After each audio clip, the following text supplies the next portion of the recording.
మరొకసారి అందరికీ నా వందనాలు. బైబిల్ కనిపిస్తున్నాయా?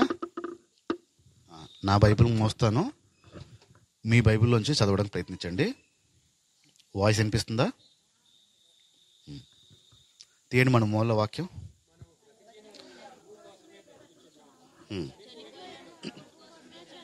మనం బ్రతికినా దేవుడి కోసం బ్రతుకుతున్నాము, చనిపోవాల్సి వచ్చినా దేవుడి కోసమే చనిపోతున్నాము. మనం బ్రతికినా చనిపోయినా దేవుడు వారం అయ్యి ఉన్నాము. రైట్, ఈ విషయాలు మనం నేర్చుకుంటున్నాము. మన ప్రార్థన ఏమై ఉండాలని ప్రార్థన చేస్తున్నాం, మనం నేర్చుకుంటున్నాం. మత్తయి సువార్తలోంచి 6వ అధ్యాయం 9వ మాట. కాబట్టి మీరు ఇలా ప్రార్థన చేయండి. పరలోకం ఉన్న తండ్రి, నీ నామము పరిశుద్ధపడాలి, నీ రాజ్యము వచ్చునుగాక. ఈ పదాన్ని మనం ధ్యానిస్తున్నాం. పరిశుద్ధపడాలనే విషయం అయిపోయింది. నీ రాజ్యం వచ్చునుగాక అనే విషయాన్ని మనము ధ్యానిస్తూ వస్తున్నాం. దేవుని రాజ్యము అనంటే, దేవుని రాజ్యము రావాలి అంటే మన మధ్యనికి రావాలి, మన మధ్యన ఉండాలి. ఈ విషయాలు మనం నేర్చుకున్నాం. యేసు ప్రభు రాజ్యము భూమి మీద మనుషుల మధ్యన రావాలి, ఉండాలి. ఇది యేసు ప్రభు వారు ప్రార్థన, యేసు ప్రభు చేస్తున్న ప్రార్థన, శిష్యులకి నేర్పించిన ప్రార్థన. దేవుని రాజ్యము రావాలి. దేవుని రాజ్యము అంటే ఏంటి అని మనం నేర్చుకున్నాం. ఏంటది ఇంతకీ దేవుని రాజ్యం అంటే? ఆయన నీతి, ఆయన ప్రేమ. యేసు ప్రభు ప్రేమ మన మధ్యన ఉండాలి అని యేసు ప్రభు ప్రార్థన. ఎందుకంటే దేవుడు ప్రేమ అయి ఉన్నాడు కనుక ఆ ప్రేమ మనందరిలో ఉండాలి, మన మధ్యన ఉండాలి. ఏ ప్రేమ అయితే యేసు ప్రభు ప్రేమించాడో అలాంటి ప్రేమే చూపించాలని ఆయన తపన పడుతున్నాడు. ఈ భూమి మీదకి వచ్చిన తర్వాత యేసు ప్రభు ఆ ప్రేమని చూపించాడు. ఇదిగో నేను ఎలా ప్రేమిస్తున్నారో మీరు కూడా అలానే ప్రేమించాలన్నాడు. ఇంకో పద్ధతి ఎక్కడైనా వాడేస్తాయేమో అని ముందుగానే ఆయన ఎలా ప్రేమించాడో, మనల్ని ఎలా ప్రేమించాడో మనం పొరుగు వాడిని అలా ప్రేమించాలని సూటిగా చెప్పిన విషయాలు. ఇందులో కొన్ని సందర్భాల్లో మనం వెళ్తూ ఆ సందర్భాల మధ్యన దేవుని రాజ్యం మన మధ్యన ఉంచుతున్నామా లేదా, యేసు ప్రభు ప్రేమించినట్టు ప్రేమించగలుగుతున్నామా లేదా అనే విషయాలు మనం నేర్చుకుంటూ వస్తున్నాం. పోయిన వారంలో నేర్చుకున్న విషయాలే ఒక్కసారి మళ్ళీ వద్దాం. మార్క్స్ వార్త 9వ అధ్యాయం 38వ మాట. 38. మార్క్స్ వార్త 9వ అధ్యాయం 38వ మాట. యోహాన్ గారు అంటున్నారు, బోధకుడా, ఒకడు నీ పేరున దయ్యాలని వెళ్ళకొట్టడం చూసాం. వాడు మనల్ని వెంబడించినోడు కాదు గనుక వానిని ఆటంకపరిచేము. అంటే ఒకడు దయ్యాలను వదలకొడుతున్నాడు యేసు ప్రభు పేరు వాడుతూ. యేసు ప్రభు ఒక ప్రేరుని వాడుతూ దయ్యాల్ని వదలకొడుతున్నాడు. మీ ప్రమేయం లేకుండా మీ పేరుని ఎవరైనా వాడేస్తే, మీ ప్రమేయం లేకుండా మీ పేరుని ఎక్కడైనా వాడేస్తే ఆ వాడిన వ్యక్తిని అడుగుతారా? అడగరా? అడుగుతారు కదా, నాకు చెప్పకుండా నా పేరు ఎందుకు వాడావు అని. నా ప్రమేయం లేకుండా మా వీధిలో ఒక ఆవిడ నా పేరు వాడేసింది, నా ప్రమేయం లేకుండా. ఏదో ట్రీట్మెంట్ చేయించుకుంటున్నారు. కొడుకుని డబ్బులు అడిగితే లేవన్నాడు. ఇప్పుడు లేవు అన్నాడు. నీ దగ్గర ఉంటే ఖర్చు పెట్టు, తర్వాత ఇస్తాను. ఇది కాన్సెప్ట్. కొడుకు తల్లికి. తల్లి ఏం చేసింది, సరే నా దగ్గర ఉన్నాయిలే చూస్తాను అని కొంచెం గ్యాప్ తీసుకుని ట్రీట్మెంట్ చేయించేసుకుంది. వారం తర్వాత వచ్చి మాట్లాడుతుంది. ఏమంటే, మా అబ్బాయి వచ్చి మిమ్మల్ని అడిగితే 10,000 మీరే ఇచ్చారా అని అడిగితే అనండి అంటుంది. నాకు ఏమీ అర్థం అవ్వలే. ఎవరు మీ అబ్బాయి, ఏంటి అడిగితే 10,000 నేనెక్కడ ఇవ్వడం నాకు అర్థం అవ్వలేదు. 10,000 ట్రీట్మెంట్ కోసం మా అబ్బాయిని అడిగితే నీది పెట్టమన్నాడు, అందుకే నేను పాస్టర్ గారి దగ్గర అప్పు తీసుకున్నాను అని చెప్పి 10,000 నా దగ్గర అప్పు తీసుకున్నాను అని చెప్పి వాడేసిందంట. నా పేరు వాడింది. ఇప్పుడు నా ప్రమేయం లేకుండా నా పేరు వాడుకుంది ఆవిడ. నాకు కష్టం అనిపించింది. ఇప్పుడు ఊర్లో ఎలాగెళ్తుంది ఆ వార్త? పాస్టర్ గారు అప్పులు ఇస్తున్నారంట. రే నీకు ఏదైనా డబ్బు కావాలన్నా కదా పాస్టర్ గారు దగ్గర ఇస్తారంట. ఎంత వడ్డీ అని కూడా అడిగేవాళ్ళు ఉంటారేమో. ఇంకా ఎంతకి ఇస్తున్నారు వడ్డీ అని అడిగేవాళ్ళు కూడా ఉంటారు. ఎందుకు? నా పేరు వాడేసింది. ఇప్పుడు ఆగుతుంది అక్కడ. ఆయన ఇచ్చాడంటే వెళ్ళిపోద్ది. ఒక మాట దగ్గర ఆగుద్ది, అది ఆగదు. ఎంతకు ఇచ్చి ఉంటాడు, ఇది వెళ్ళిపోద్ది ఖచ్చితంగా. ఇప్పుడు నా ప్రమేయం లేకుండా నా పేరు వాడితే నాకు బాధ అనిపించింది. రైట్. ఇక్కడ శిష్యులకి కూడా నొప్పి వచ్చింది. యేసు ప్రభు ప్రమేయం లేకుండా, యేసు ప్రభు శిష్యుల పర్మిషన్ లేకుండా, యేసు ప్రభుకు తెలియకుండా ఒకడు వాడేస్తున్నాడు పేరుని. వాడి దయ్యాలను వదిలికొట్టేస్తున్నాడు. ఇక్కడ నొప్పి ఏంటి అని మనం పోయిన వారం ఆలోచించాం. అసలు దేవుడి పేరుని వాడుకుని దయ్యాలను వదిలికొడుతుంటే నొప్పి ఏంటి అనే విషయాలు మనం పోయిన వారం ధ్యానించుకుంటూ వచ్చాం. యేసు ప్రభు పేరుని వాడుతున్నాడు అని యోహాన్ గారికి ఒక నొప్పి కలిగింది. దాని కింద ఏం నేర్చుకున్నాం ఒకసారి మళ్ళీ వద్దాం. లూకాసు వార్తకు వద్దాం. 9వ అధ్యాయం. లూకాసు వార్త 9వ అధ్యాయం 49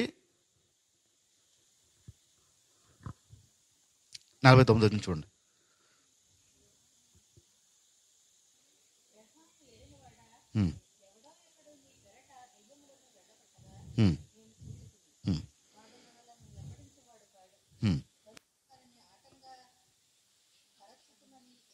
రైట్.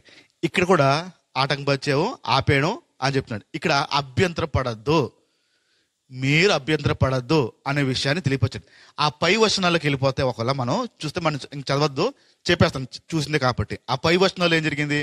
ఒకడు వచ్చాడు, మా పిల్లోడిని తీసుకొచ్చాను, మీ శిష్యుల దగ్గరికి తీసుకొస్తే మీ శిష్యులకి చేత కాలేదు.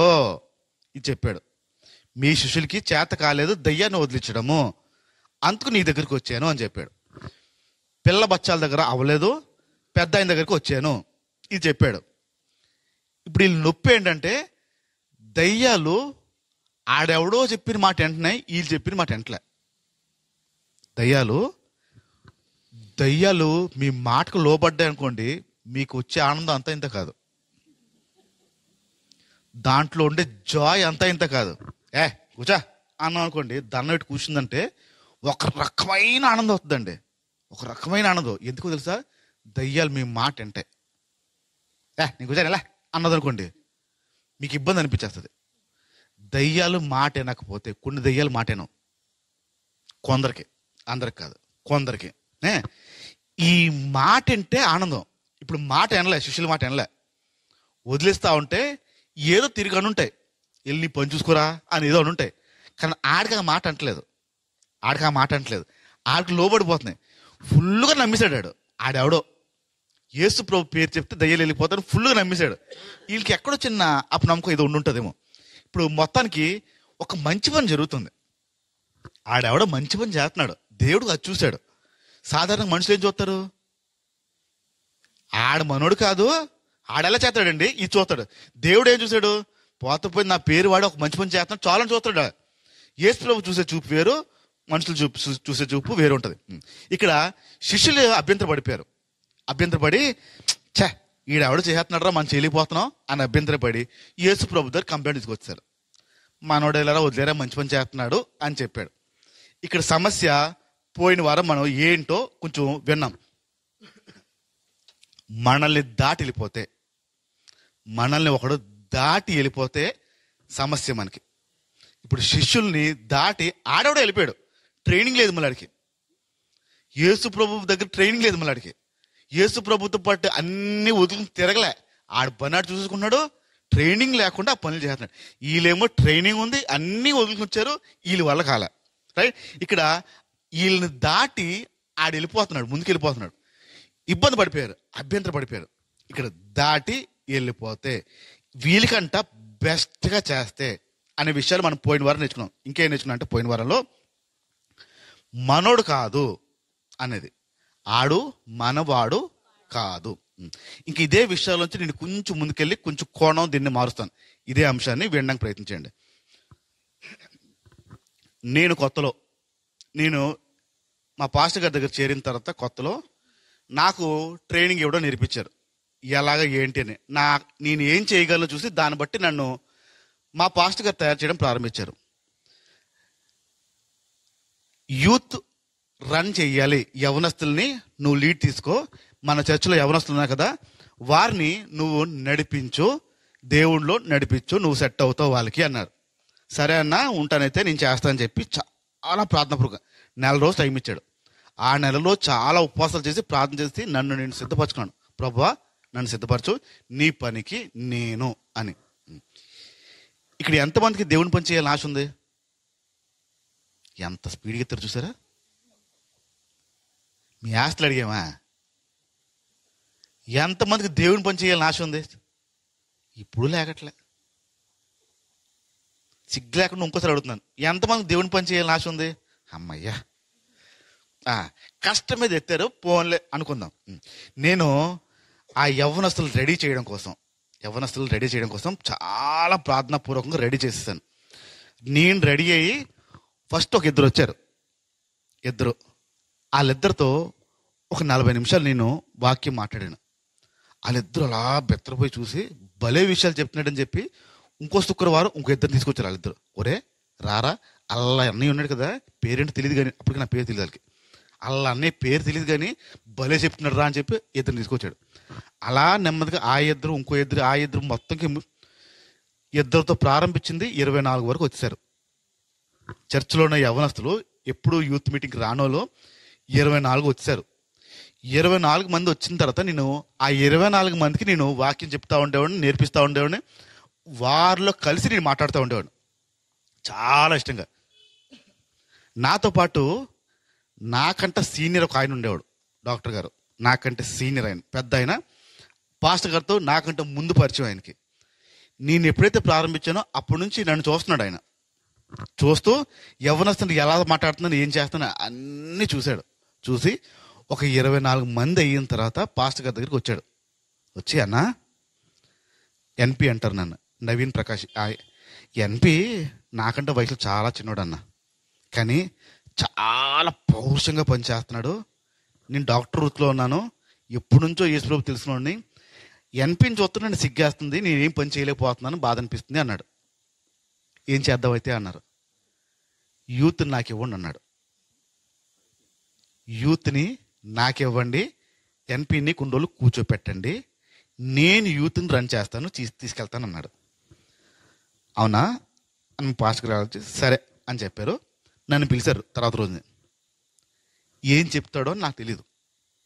పిలిచాడు, అరే ఎన్పి, మన డాక్టర్ గారు బాధపడుతున్నారు అని కొంచెం మొహమాట పడుతుందని చెప్తున్నాడు. ఎప్పుడు లేనిది, డాక్టర్ గారు బాధపడుతున్నారు, ఏం చేయలేకపోతున్నానని, నిన్ను చూసి సిగ్గేస్తుందంట, యూత్ని కొన్నాళ్ళు ఆయన తీసుకుంటారంట, ఆయన చెప్తారంట, నువ్వు కొన్ని రోజులు ఆగు అన్నారు.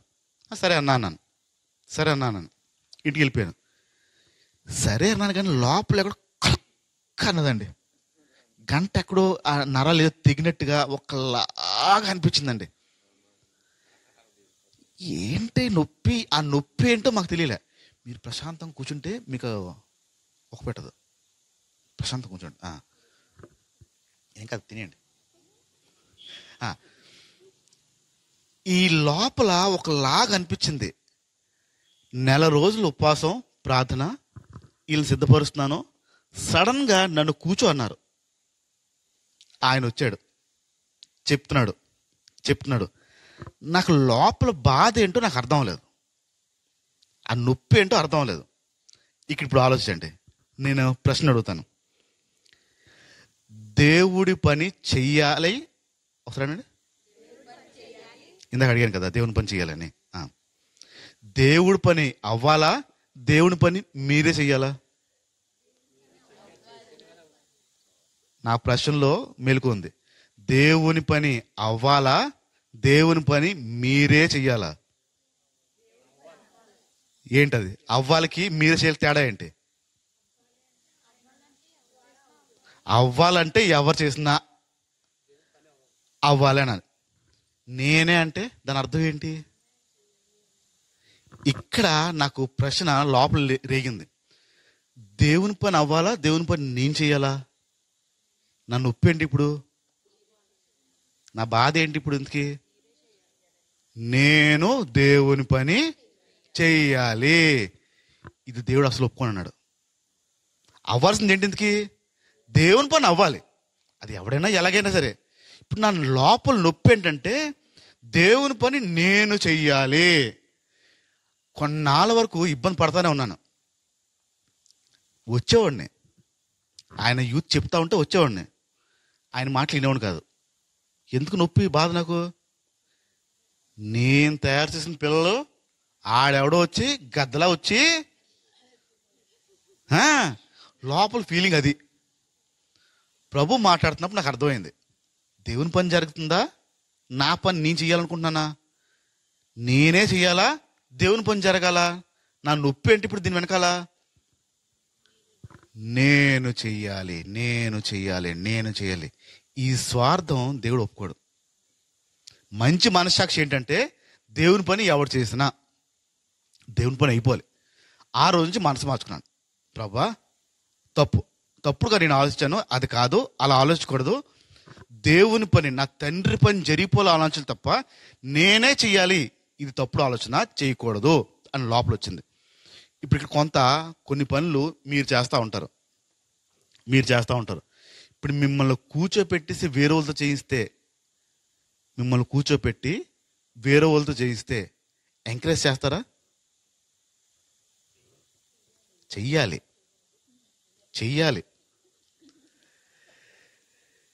నాకు చాలా కష్టమైంది ఆయన ఎంకరేజ్ చేయడం. ఆయన ఏం మాట్లాడుతున్నాడో వాళ్ళకి అర్థమయ్యేది కాదు. డాక్టర్ వృత్తి, బోల్ తలపోట్లు ఉంటాయి. వచ్చేవాడు హడావుడిగా ఏదో చెప్పేవాడు. ఆ 24 మందిలో ఒక 3 వెళ్ళిపోయారు. ఏం చెప్తున్నాడు, తలనొప్పి వచ్చేస్తుందని వెళ్ళిపోయారు. కుర్రోళ్ళు కదా, వాళ్ళు ఆగరు, వాళ్ళకి అన్నీ బాగుంటేనే ఉంటారు, లేకపోతే వెళ్ళిపోతారు. 3 వెళ్ళిపోయారు. లోపల చిన్న ఆనందం. దొంగోండు కదా మరి, దొంగోడు కాబట్టి లోపల చిన్న ఆనందం, వెళ్ళిపోయారు అని. వీళ్ళు కూడా ఉండరు, మిగతా వాళ్ళు. వీళ్ళు కూడా ఆ అన్న తెలియక వీళ్ళకి అప్పు చెప్పారు, కానీ వీళ్ళు కూడా ఉండరు. లోపల మళ్ళీ దేవుని పని జరగాలనే కబుర్లు. కానీ లోపల ఎక్కడో తెలియని ఆ కుళ్ళు బొత్తనం నా లోపల ఉంది. అలాగైపోయి ఒక్కడు మిగిలాడు, యవ్వనొస్తాడు. ఒక్కడు మిగిలాడు, పెళ్ళి అయిపోయిన యవ్వనొస్తాడు. ఆడు కూడా నాసుకొని పెట్టి వెళ్ళిపోయాడు. ఆ యూత్ అంతా క్లోజ్ అయిపోయింది. అరెస్టు 2 నెలల రోజుల్లో మొత్తం యవ్వనస్తులది మొత్తం కూల్చాడు ఆయన వచ్చి. ఇప్పుడు నేను ఆనందపడాలా, బాధపడాలా? రెండూ వచ్చాయి నాకు. ఎందుకో కూలిపోయిందని నాకు ఇవ్వలే కాబట్టి అని లోపల ఆ కుళ్ళు బొత్తన నాలో ఉందని నాకు ఆ రోజు అర్థమైంది. దేవుని పని జరగాలి అని తప్ప నాలో లేదు, నేను చెయ్యాలి. ఇక్కడ శిష్యులకు వచ్చిన నొప్పుడు అదే. ఆడవుడు చేయడానికి చేస్తే గీస్తే మేము చేయాలి. మా యేసు ప్రభు పేరు మేము వాడుకుని మేము దయ్యం వదిలి కొట్టాలి, కానీ ఆడేవాడండి అసలు. ఇప్పుడు దేవుని పని జరగాల, నేను చెయ్యాలా? జరగాలి. రైట్. ఇక్కడ ఆలోచిద్దాం. మాకు కొత్తలో కంప్యూటర్ దగ్గర నేను వాడేవాడిని. మా చర్చిలో కంప్యూటర్ పనులన్నీ నేను చేసేవాడిని, ఆ డిజైనింగ్ పనులన్నీ నేను చేస్తూ ఉండేవాడిని నాకు వచ్చిన అరకొరతో. దాని తర్వాత ఇంకో అబ్బాయి వచ్చాడు, వచ్చి చూసి నేను కూడా చేస్తానని చెప్పాడు. అవునా చేస్తావా అంటే ఆడు కూర్చున్నాడు, చేస్తున్నాడు. నాకు 10 రెట్లు బాగా చేస్తున్నాడు. పాస్టర్ గారు చూసి, ఒరే వీడు చాలా బాగా చేస్తున్నాడు రా, వీడికి అప్పచెప్పు పనులు అన్నాడు. సరేనా అప్పచెప్పాం. నేను చేసిన కొన్ని పనులు, ఆయన చేసిన కొన్ని పనులు. మా పాస్టర్ గారు మా ఇద్దరిని చూసి, ఈడు కూడా డిజైన్ చేస్తాడు, ఈడు కూడా డిజైన్ చేస్తారు కదా, మీ ఇద్దరు డిజైన్ చేస్తారు కదా, ఒక్క మాట వీడి గురించి ఏం చెప్పు, పొగుడు అన్నాడు. వీడు చేసే పని గురించి పొగుడు అన్నాడు. నన్ను ఏం పొగుడుతావో నాకు గుర్తురాలే. బాగా చేస్తున్నా బ్రదర్ అన్నాడు. అది చూస్తే తెలుస్తుంది కదా, ఇంకేం పొగుడు అన్నాడు. ఏంటా నాకు అసలు ఏం చెప్పాలో, పొగడతా ఎలాగే ఇవ్వాలో నాకు అర్థం అవట్లే. ఆడిని అడిగాడు, నువ్వు చెప్పరా ఇడి పని చూసి, ఒక పొగడు అన్నాడు. ఆడు చూసాడు, ఆడు సేమ్ బాగా చేస్తున్నావు బ్రదర్ అన్నాడు. అంతకు మించి ఇంకేం మాట్లాడలేదు. నాకు అర్థమైన విషయం ఏంటంటే, నాకు పొగడత రాదని. ఒక విషయంలో పొగడ్డం ఒక వ్యక్తిని రాలని అర్థమైంది. పొగడ్డం అంటే జస్ట్ అభినందించడం బాగా చేస్తున్నారు అని. యేసు ప్రభు శిష్యులు ఆ పని చేయలేనప్పుడు, దయ్యాన్ని వదలు కొట్టించినప్పుడు, ఆడెవడో వదలు కొట్టిస్తున్నాడు, ఆ వ్యక్తి దగ్గరికి వెళ్ళి బ్రదరు బాగా చేస్తున్నావు అని ఎందుకు అనలేదు వాళ్ళు? బ్రదరు మేము చెయ్యలేని పని మీరు బాగా చేస్తున్నారు అని ఎందుకు అనలేకపోయారు? యేసు ప్రభు పని మీరు బాగా చేస్తున్నారు, కాకపోతే మీ దగ్గర యేసు ప్రభు లేడు, మా యేసు ప్రభు దగ్గర రండి అని ఎందుకు తీసుకెళ్ళారు? ఆడెవడో దయ్యం యేసు ప్రభు పేరు వాడి వదలగొట్టేస్తున్నాడు. వీళ్ళు చూశారు, చూసి ఆపారు. ఒక్క మాట ఎందుకు అనలేకపోయారు ఆయన దగ్గరికి వెళ్ళి? బాబు అయ్యా, నువ్వు యేసు ప్రభు పేరు పెట్టే వాడుకుని చేసేస్తున్నావు కదా, నువ్వు చాలా బాగా చేస్తున్నావు, నువ్వు యేసు ప్రభుతో మాతో కలిస్తే ఇంకా అద్భుతాలు చేస్తావు అని ఎందుకు అభినందించలేకపోయారు? అర్థమవుతుందన్నమాట. మీకు అర్థమయ్యేలా చెప్తాను. రాధమ్మా, ఫస్ట్ టైం నువ్వు చిల్డ్రన్ క్యాంపు చేసావు, టీచింగ్ చేసావు. ఒకసారి లిస్ట్ చెప్పు, నేను ఎంతమంది అభినందించారు? నేను రాసుకుంటాను పేర్లు చెప్పు ఒకసారి. ఏంటిది? ఒక్క వ్యక్తి కూడా రాలేదా? ఒక్క వ్యక్తి కూడా వచ్చి రాధా నువ్వు బాగా చెప్పావు, నీకు కొత్త అయినా అనుభవం లేకపోయినా నువ్వు బాగా చెప్పావు అని ఒక్కరు కూడా రాలేదా? ఒక్కరు కూడా. వెనక్కి తిరిగి చూడ ఒకసారి, ఎంతమంది ఉన్నారు? తిరుగు. ఎందుకు అభినందించలేదు? రజితమ్మ, పోయిన సంవత్సరం నువ్వు కొత్త, యేసు ప్రభుని చి అని చెప్పి వదిలేసి మళ్ళీ వచ్చిందాను నువ్వు కదా. అలాంటి దానివి, చీ అన్నదానివి, ఇప్పుడు నువ్వు పిల్లలకి నువ్వు బోధించే స్థాయికి వెళ్ళిపోయావు. పోయిన సంవత్సరం ఎంతమంది నేను పొగిడారు? ఎంతమంది అభినందించారు? అభినందించారా? మంచి పని చేసావు శబాష్ అన్నారా? ఎందుకు అనరు? తెలీదా? అభినందించాలని తెలీదా? మనసు రాదా? అలా ఆవిడ కొత్త, విజయమ్మ కొత్త, యేసుప్రభు కొత్త, చర్చ్ కొత్త, మనుషులు కొత్త, అన్నీ కొత్తే. అయినా కూర్చుని రాసింది.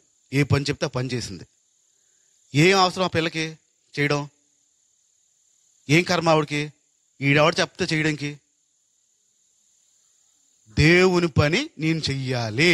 ఎవడు అభినందించాడు చెప్పండి? ఒక్క మనిషి ఎవడనున్నాడా?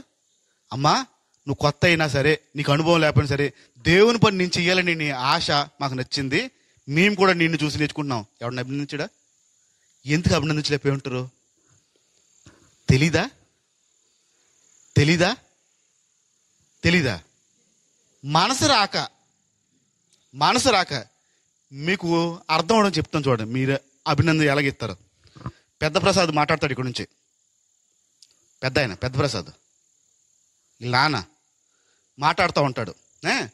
మాట్లాడుతున్నప్పుడు కొంచెం ఆ చదువుతున్నప్పుడు తడబడతా ఉంటాడు. ఆ పదాలు ఏదైనా చదువుతున్నప్పుడు తడబడతా ఉంటాడు. ఇద్దరు స్పందిస్తారు. ఎవరెవరు? టక్కని స్పందించేది వీళ్ళమ్మ లేకపోతే వాళ్ళమ్మ. వెంటనే వాళ్ళ కొడుక్కి సర్ర సాయం చేస్తారు. ఎప్పుడు నోరు లేకదు, కొడుకు నిలబడగానే, భర్త నిలబడగానే ఎందుకు పొగడత వచ్చింది? ఆ సహాయం ఎందుకు వచ్చింది వెంటనే? అదే అమ్మా, వీళ్ళు కొత్తలే అమ్మా, నేను చెప్తుంది అదే. వీళ్ళు కొత్తలే, వాళ్ళు కొత్తలే, వాళ్ళ ఆవిడ కొత్తే. ఆ కొత్త ఆవిడకి ఎందుకు చెప్పలేపారు? ఇప్పుడు చెప్తారు. ఇప్పుడు సొరలు అంటించిన తర్వాత అప్పుడు ఎందుకు వస్తుందో తెలుసా? నా వాళ్ళు ఉన్నప్పుడు చేయగలుగుతాం పని. చిన్న పొగడలేని మనము, అభినందించలేని మనము, ఈ శిష్యులు కూడా అలాగే ఉన్నారు. ఆడు బాగా చేస్తున్నాడే అది చెప్పలే, యేసుప్రభుతో తీసుకురాలే పిల్లలు. ఒరే నీకు అన్నీ ఉన్నారా, నువ్వు చాలా బాగా చేస్తున్నావు, నీకు యేసుప్రభు ఒక్కటే కొరత, నువ్వు వచ్చేవంటే అద్భుతం అయిపోద్దురా, ఒక్క మాట అనలేకపోయాడు ఎవడును. కాగా కంప్లైంట్లు ఎత్తున్నారు మళ్ళీ. నీ పేరు వాడేసుకున్నాడు, తేల్చాడు సంగతే. ఎక్కడుంది ఆ ప్రేమ?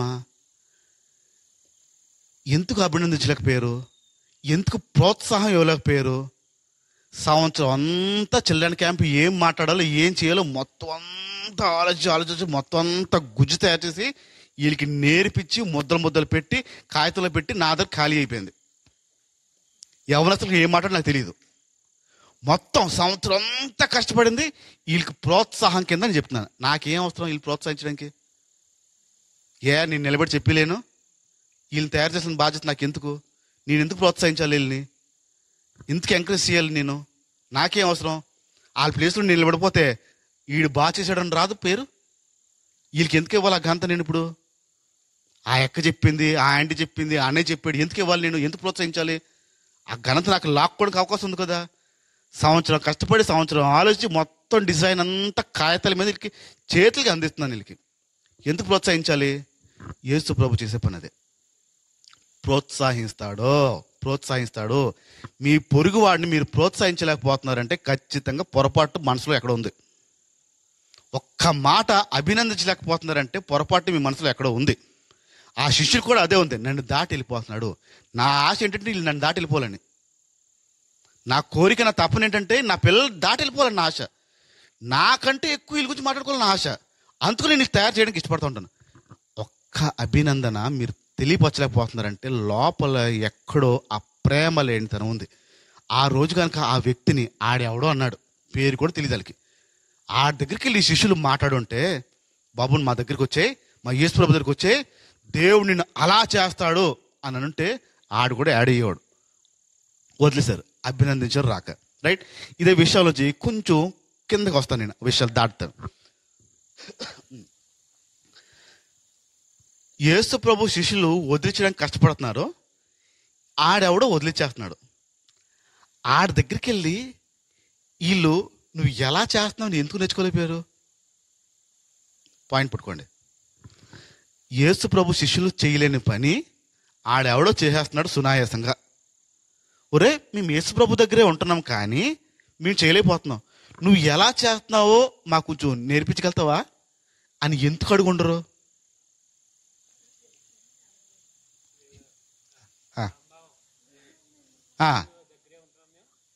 ఏమేంటి నిన్న అడగడం మరి ఎటకారం కాకపోతే వీళ్ళ ఫీలింగ్. వీళ్ళకంటే బెటర్ పనులు ఆడ చేస్తున్నాడు తెలియనోడు. ఇప్పుడు ఒక స్థాయి పెరిగిన తర్వాత ఒక కింద స్థాయి వ్యక్తిని అడిగి నేర్చుకోవడం చాలా కష్టం, చాలా కష్టం. మీలో ఎంతమంది నాగమణి గదికి వెళ్ళి నాకు ఇది రాట్లే చెప్పని అడగగలరు? నాగమణి అక్క స్లోగా మాట్లాడదు కదా, ఆ అక్క దగ్గరికి వెళ్ళి నాకు నేర్పించవా, మొన్న నువ్వు బాగా చెప్పావు, నాకు నీకులా ఆలోచన నేర్పించవా అని ఎంతమంది అడగలుగుతారు? నాగమణి దానికే రాదు, దాని ముఖం ఉండదు, ఫీలింగ్ లోపల ఫీలింగ్ ఉండదు. వీళ్ళ ఫీలింగ్ కూడా అదే. మేము యేసు ప్రభు దగ్గర ఉంటున్నాము, నికాస్ అనే వాళ్ళు, సర్టిఫైడ్ మేము, స్టాంప్ వేయించిన వాళ్ళు మేము, ఆడెవడో తెలియదు, ఆడికి ఎందుకు అడగాలి? అడగడానికి కొన్ని నామోషీలు, అడగలేంటానే కొన్ని నామోషీలు. ఈ నామోషితనము ఈ శిష్యుల్ని పాడు చేస్తుంది. యేసు ప్రభు దగ్గరికి వచ్చిన తర్వాత ఈ అడగడం అనేది లేదు. శిష్యులు ఆ వ్యక్తి దగ్గరికి వెళ్ళి అడగడం అనేది ఎందుకు లేదు? కారణం ఏంటి? నేను మా పాస్టర్ గారి దగ్గర నేర్చుకున్న సంఘటన చెప్తున్నాను. ఆయన ఎంత జ్ఞానం ఉన్నా సరే కూడా ఒక విషయం తెలుసుకోవాలంటే పాకలో ఉన్న పాస్టర్ దగ్గరికి వెళ్ళిపోతాడు. వాళ్ళ ఊరు పార్వతీపురం లోపల నుంచే ఒక పాక లోపల ఒక ఊరు ఉంటుంది. ఊరు ఆయనతో వెళ్ళి విషయాలు మాట్లాడి అడుగుతూ ఉంటాడు. మాకేంటి పాస్టర్ బోల్డ్ విషయం తెలుసు అని అనుకుంటాం, కానీ అలాంటి వాళ్ళ దగ్గరికి వెళ్ళి అడుగుతూ ఉంటాడు. ఎందుకు అంత తగ్గి అడుగుతాడు? ఎవరిని చూస్తే ఏమనుకుంటారు? అదేమీ ఉండదు, డైరెక్ట్గా వెళ్ళి అడుగుతాడు. నాకు తెలియని విషయం నేర్చుకోవాలి. తెలియని విషయం నేర్చుకోవడానికి ఎంతమంది అలాంటి వాళ్ళ దగ్గరికి వెళ్ళగలుగుతాం? ఇప్పుడు శిష్యుల దగ్గర కూడా సమస్య అదే వచ్చింది. వాళ్ళు చేయలేకపోతే వాళ్ళకి రాలేదని అర్థం కదా. ఆడెవడో చేసాడంటే వాడికి వచ్చిందని అర్థం కదా. ఆ వచ్చేసింది అనే విషయాన్ని ఎందుకు అడగలేకపోయి ఉంటారు వాళ్ళు, ఎందుకు నేర్చుకోలేకపోయి ఉంటారు వాళ్ళు? సమస్య మన లోపల ఎక్కడో ఉంటుంది. అది చేయలేనితనము, అడగలేనితనము, ప్రేమించలేనితనము. ఒకవేళ ఆ ప్రేమ ఉంటే, చెయ్యాలి అనే ఆశ ఉంటే, ఆ చెయ్యడము అనేది మనకు వస్తే, చెయ్యాలి అని తపనుంటే ఖచ్చితంగా ఎలాంటి వాళ్ళ దగ్గర మనం నిర్మోహమాటంగా అడుగుతాం, డౌట్ లేకుండా అడుగుతాం. కానీ వెళ్ళాలి అంటే మనకు మన నామోషి వస్తుంది. ఇప్పుడు మీరు ఎవరినైనా అడగాలంటే, తెలుసుకోవాలంటే మీకంటే పై ఉన్న స్థాయిలో అడుగుతారు. మీకంటే ఒక మెట్టు ఎక్కువ ఉన్న వాళ్ళని అడుగుతారు, తక్కువ ఉన్న వాళ్ళని అడగరు. కారణం ఏంటది? అది లోపల ఒక చులకన భావం. ఆడికి తెలీదు, నాకేం చెప్తాడు. ఈ చులకన భావం శిష్యుల్లో కూడా ఆ రోజు ఉంది, శిష్యుల లోపల కూడా ఉంది. మేము యేసు ప్రభు దగ్గర ఉండి తరిపీది పొంది నేర్చుకుంటున్న వాళ్ళు మేము, ఆడెవడో కాపీ కొట్టి చూసి నేర్చుకుంటున్నవాడు వాడి దగ్గర మేము నేర్చుకునేది ఏంటి? అడగడానికి నామోషి. ఎప్పుడైతే మనిషి లోపల ఈ నామోషి వస్తుందో, ఈయన్ని మనం ఏం అడుగుతాంలే అని వస్తుందో, ఖచ్చితంగా ఆ ప్రేమ లేనితనం వచ్చేస్తుంది. వాడంటే వారి విషయాల్లో ప్రేమ లేనితనము వచ్చేస్తుంది. ఇక్కడ గుర్తుపెట్టుకోవాల్సిన విషయం ఏంటంటే, మనుషుల్ని ఎప్పుడైతే ఎంకరేజ్ చేయడం నేర్చుకుంటామో మనం నేర్చుకోవడం ప్రారంభిస్తాం. అంటే అభినందన ఊరికే చేయలేం. అది ఎవడు చేస్తాడంటే, ఎవడైతే నేర్చుకోవడానికి ఇష్టపడతాడో వాడు మాత్రమే. ఒకసారి మొదటి తెస్సలోని పత్రిక వద్దాం. మొదటి తెస్సలోని పత్రిక 5వ అధ్యాయము 11వ మాట. మొదటి తెస్సలోని పత్రిక 5వ అధ్యాయము 11వ మాట. కాబట్టి మీరు ఇప్పుడు ఏం చేస్తున్నట్టే, ఒకరిని ఒకరు ఆదరించి, ఒకరి ఒకరు క్షేమము అభివృద్ధి. ఆదరించి పదం దగ్గర ఏంటుంటుందంటే అభినందనించి, ఎంకరేజ్ చేసి అనే పదం. ఒకరిని ఒకరు ఎంకరేజ్ చేయమన్నాడు, అభినందించమన్నాడు. ఎందుకు ఆ పదం వాడుంటాడు? గమనించండి, 100 విషయాల్లో మీరు ఎవరినైనా అడిగి నేర్చుకుంటారు. బయట విషయాల్లో, దేవుడి దగ్గర మాత్రం, దేవుడి విషయాలు మాత్రం, ఆత్మీయమైన విషయాలు మాత్రం మీరు ఎవరిని పడితే వాళ్ళు అడగలేరు. ఎవరిని పడితే వారిని అడగలేరు. ఎందుకంటే మీ లోపల ఒక ఆలోచన ఉంటుంది, ఈ విషయం ఇలాంటి వాళ్ళతో నేను ఎందుకు అడగాలి. మీరు ఏ విషయమైనా బయట వాళ్ళని అడిగేస్తారు, సింపుల్గా అడిగేస్తారు. అది ఎలా ఉండాలి వదినా, అది ఎలా చేయాలి వదినా అని అడిగేస్తారు. అడగడంలో అస్సలు మొహమాట పడరు, ఇబ్బంది పడరు. కారణం మీకు ఏం ఉండదు. కానీ ఆత్మీయమైన విషయాల్లో మీరు అడగాలంటే మీకంటే కింద స్థాయి వాళ్ళు మీరు అడగరు, మీకంటే తక్కువ స్థాయి వాళ్ళని అడగరు. ఇప్పుడు ఇక్కడికి మాట్లాడుతున్న వారిలో కీర్తన ధ్యానం చేస్తున్న వారు ఉన్నారు. ఎవరెవరు ఏమేమి మాట్లాడుతున్నారో మీ అందరికీ తెలుసు. ఎవరెవరు ఎలా మాట్లాడుతున్నారో మీకు అందరికీ తెలుసు. మీకంటే బెటర్గా ఎవరు మాట్లాడుతున్నారో కూడా మీకు తెలుసు. మీకంటే తక్కువగా ఎవరు మాట్లాడుతున్నారో కూడా మీకు తెలుసు. అర్థమవుతుందా? ఇక్కడ కీర్తన ధ్యానం మాట్లాడుతున్న వారిలో మీకంటే బాగా మాట్లాడుతున్న వారు తెలుసు, మీకంటే తక్కువ మాట్లాడుతున్న వారు కూడా తెలుసు. ఇప్పుడు మీకంటే తక్కువ మాట్లాడుతున్న వారితో వెళ్ళి ఆ విషయాన్ని కనుక్కోగలుగుతారా? కనుక్కోలేదు. మీకంటే తక్కువ మాట్లాడుతున్న వారిని అభినందించగలుగుతారా? వాస్తవానికి మాట్లాడలేదు, కానీ అభినందించగలుగుతారా? చాలా కష్టమైన పని. ఒక సెమినార్ అవుతున్న టైంలో, ఒక సెమినార్ అవుతుంది, 10 మంది పిల్లలు, 10 మంది పిల్లలకి ఒక 10 టాపిక్లు ఇచ్చారు, మాట్లాడమని ఇచ్చారు. 9 మంది మాట్లాడేశారు, అనుభవం ఉన్న వాళ్ళు. 10వ వాడు వచ్చాడు, అది చదివాడు, మర్చిపోయాను ఏంటి రాశాను గుర్తురాట్లే అన్నాడు. మైక్ పట్టుకుని నవ్వురా, ఇలా తలగోకుంటూ మర్చిపోయాను ఏంటి రాశాను, దేనికి రాశాను గుర్తురాట్లేదు అని పేర్లు తిప్పుతున్నాడు. అటు తిప్పాడు, ఇటు తిప్పాడు, ఏదో రాశాను గుర్తురాట్లేదు, దేనికి రాశాను గుర్తురాట్లేదు. ఆడేంటి రాశాడో ఆడికి తెలియట్లేదు, ఎందుకు రాశాడో ఆడికి గుర్తురాట్లేదు. అందరూ నవ్వుతున్నారు, ముసలి నవ్వుతున్నారు, చక్కగా నవ్వుతున్నారు. సిగ్గు అనిపిస్తుందా? అనిపిస్తుంది. వెనకాల నుంచి మా పాస్కర్ అన్నారు, ఆ వచనం చదివేసి ప్రార్థన చేసి వచ్చి అన్నారు. ఆ వచనం కొంచెం ఏడుపు గొంతు చదివాడు. ఏడుస్తూ తడబడుతూ చదివాడు. చదివేసి వందనాలు చెప్పి కూర్చునిపోయాడు. అందరూ ముఖాలు వెలిగిపోతున్నాయి, ఆడిది ఒక్కడే మాండి ఉంది. అందరిది వెలిగిపోతున్నాయి. ఎందుకంటే బాగా చెప్పాను కదా, బాగా చెప్పాను కదా, అంతా నాకు అర్థమైంది కదా అన్నట్టుగా ఉన్నాడు అందరూ. ఆడ మాత్రం డల్గా ఉన్నాడు, సైలెంట్గా ఉన్నాడు. ఆడ దగ్గరికి ఎవరు రాలే. వెనకాల కూర్చున్నాం. మా పాస్టర్ గారు వెళ్ళి మాట్లాడమన్నారు.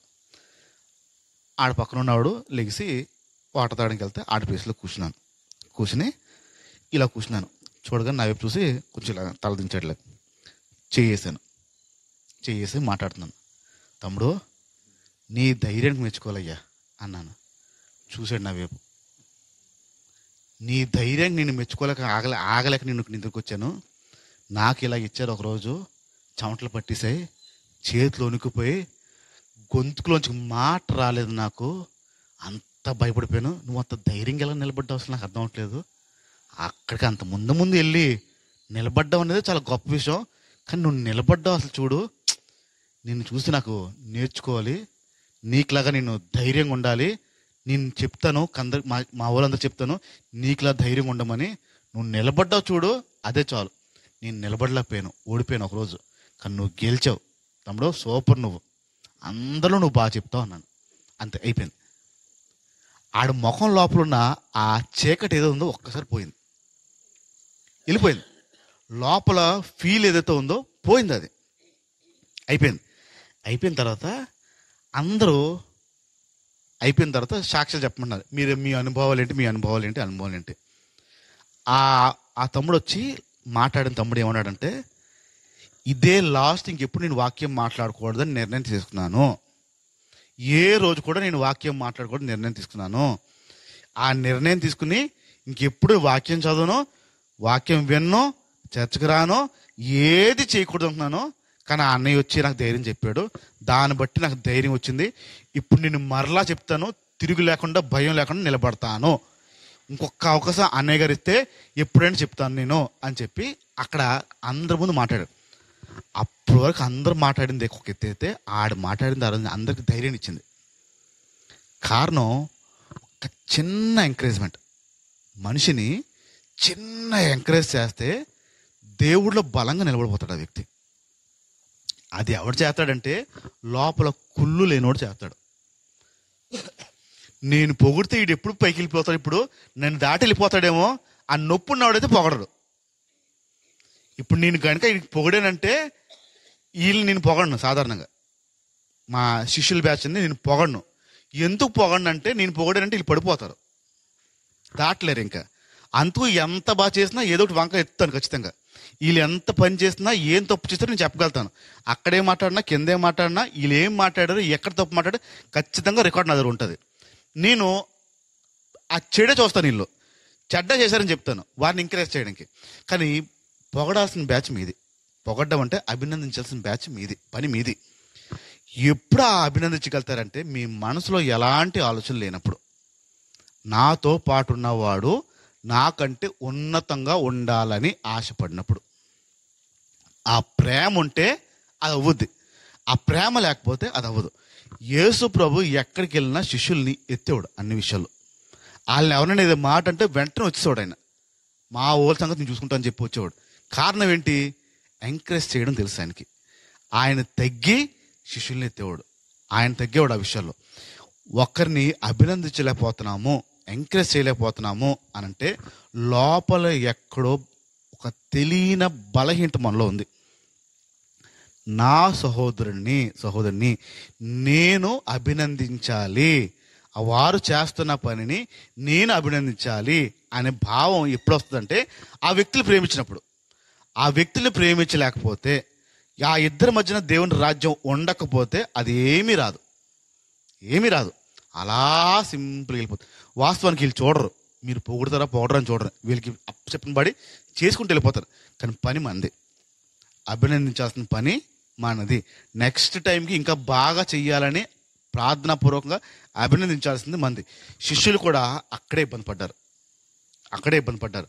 వాడిని ఎంకరేజ్ చేయలేకపోయారు. చూడండి, ఆడ మరలా వచ్చాడా, ఆడెవడో ఉన్నాడు కదా, ఆడ మరలా వచ్చాడా బైబిల్లోకి, ఏ చరిత్రకు రాలే, ఎటో పోయాడు. ఆ రోజు కనుక ఒక్క మాట ఈ శిష్యులకి అప్పచెప్పిన బడిలో ఆ ప్రేమను చూపించుంటే, దేవుడు తక్కువైపోయాడు నీకు, నువ్వు మాతో పాటు వచ్చే దేవుని పని చేయొద్దు కానీ ఇంకా బలంగా చేస్తాను ఒక్క మాట ఉంటే ఆ రోజు ఆ వ్యక్తి కూడా వచ్చేవాడు. ఆడెవడో ఆడి పేరు ఇది ఉండేది. కారణం ఏంటి ఇప్పుడు లేకపోవడానికి? శిష్యులే కదా, శిష్యులు బలహీనతే కదా. ఆ బలహీనమైన మనస్సాక్షి మనకు ఉండకూడదు. ఒకడు ఎదగాలి, ఇది ఆలోచన ఉండాలి. ఒకడు మనకంటే ఎత్తైన ప్రదేశంలో ఉండాలి, ఇది మన ఆలోచన ఉండాలి. మనకంటే బాగుండాలి, ఇది మన ఆలోచన. ఈ అభినందించే స్వభావం మన లోపల లేకపోతే చాలా ప్రమాదము. యేసు ప్రభు రాజ్యము మన మధ్యన ఉండాలంటే ఖచ్చితంగా మీ పొరుగువాడిని మీరు అభినందించి తీరాల్సిందే. ఇది యేసు ప్రభుకున్న లక్షణము, యేసు ప్రభు ఆశపడిన విషయము. దీన్ని దాటి మనం వెళ్ళడానికి వీల్లేదు.